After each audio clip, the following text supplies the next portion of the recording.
नमस्कार साथियों।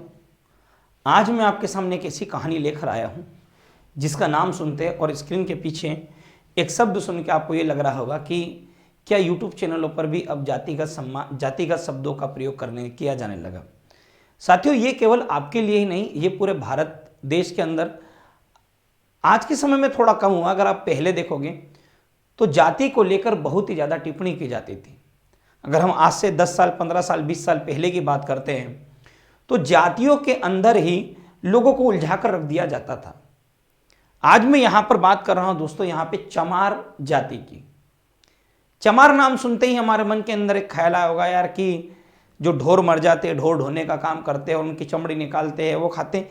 ये हमारे मन के अंदर प्रश्न उठता है और हमने लोग अगर देखा होगा तो हमारे मन के अंदर ऐसा ख्याल आता होगा। तो चमार एक जाति है। चमार बल्कि एक जाति ना होकर चमार एक काम है तो इंसानों के अंदर जाति वर्ण व्यवस्था बनी हुई है, सब अलग अलग बटे हुए। तो दोस्तों, आज मैं यहां पर जो आपको कहानी बताने जा रहा हूं वो इस देश के चमार की बात करने जा रहा हूं मैं, और वो चमार है सुधीर जी। उत्तर प्रदेश में जन्म हुआ, मुंबई के अंदर काम करते थे, मामूली से बैग बनाने का काम करते थे। तो जब अपने गांव में गए तो ये कहा गया कि यार देखो यार, चमार आया है। यह गांव में वो मान सम्मान मिलता नहीं है, हम कितना भी अच्छा पढ़ लिख जाएं तो कहा तो इन्हीं शब्दों के साथ जाता है, देखो यार वो चमार की औलाद जा रही, चमार आ गया और चमार कैसा है, ये शब्द से संबोधित किया जाता। पर जब इस व्यक्ति के लिए कहा गया चमार शब्द तो इस व्यक्ति ने उस बात को, निगेटिव बात को पॉजिटिव कैसे लिया। क्यों? क्योंकि इसके जो हुनर जो सोया था, इस हुनर को जगाया।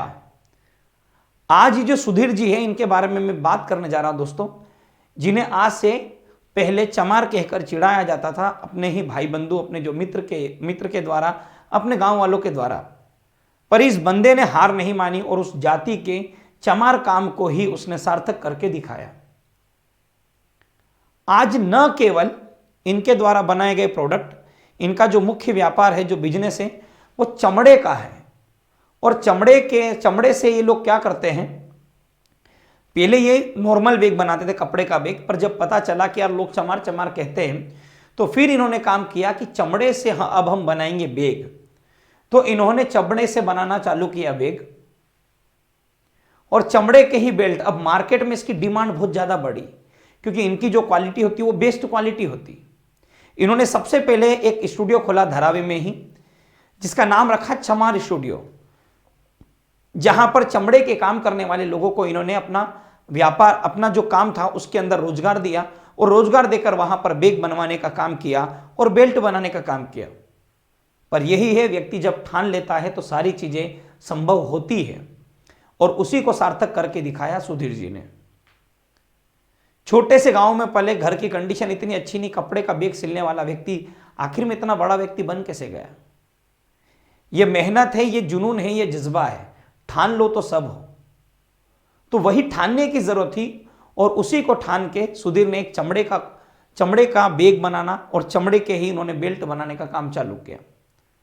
तो इतनी ज्यादा मार्केट में इनकी डिमांड बढ़ी साथियों कि अब इन्होंने 300 हवेली को खरीदा है।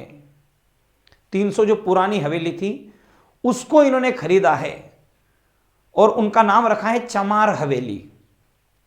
उनकी मरम्मत और उनका काम चल रहा है साथियों। तो सुधीर जी ना केवल मध्य प्रदेश और ना केवल इंडिया के अंदर प्रसिद्ध है, बल्कि अगर आप देखोगे संपूर्ण विश्व के अंदर आज अमेरिका, जापान, न्यूजीलैंड हो गया, इंग्लैंड हो गया, ऑस्ट्रेलिया हो गया, सभी जगह इनके ब्रांड और इनके द्वारा बनाए गए दोस्तों बैग और बेल्ट को सप्लाई किया जाता है।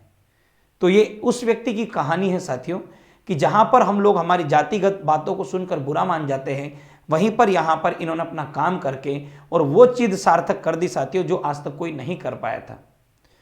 तो कल तक जो जाति चमार शब्द कहने से डरती थी, आज वो गर्व से कहती है कि मैं भी चमार हूं। तो कहने वाला अगर बोलेगा चमार तो जब हम बताएंगे कि चमार जो जाति है, जो चमार शब्द है, चमार शब्द के नाम से एक व्यक्ति ने इतना बड़ा ब्रांड खोल दिया साथियों कि जिसकी अब बराबरी करना हर किसी के बस की बात नहीं है।